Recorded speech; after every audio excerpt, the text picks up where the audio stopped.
Chittagong college হইতে শুরু করে রেলওয়ে স্কুল পর্যন্ত এইটা আন্দোলনের একটা ক্ষেত্র ছিল। 3রা মাস থেকে 25শে মার্চ পর্যন্ত এই সময়টাই বেশি এবং অনেক লোক মারা গেছে। তারপরে ওয়েললেস কলোনিতে আমরা যখন মিছিল নিয়ে গেলাম সেখানে গুলি চালাইছে ভিয়ারিরা। এরপরেই কিন্তু আমরা ইয়েতে চলে গেছি, এই ডাক্তার মাহফুজের নেতৃত্বে আমরা ওই পারে চলে গেছি।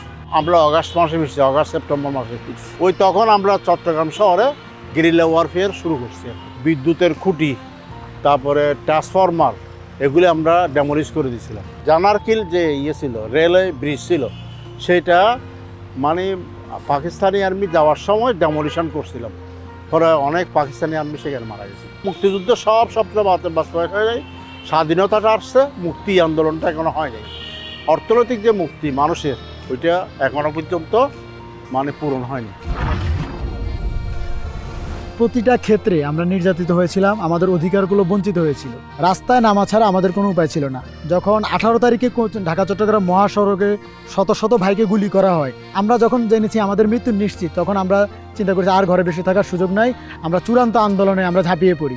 কুমিল্লার বিশ্ববিদ্যালয়ের ছাত্ররা দেশের সবচেয়ে দীর্ঘ সময়ের জন্য ঢাকা চট্টগ্রাম মহাসড়ক অবরোধ করে রেখেছিল এবং এটা টানা 4 থেকে 5 দিন।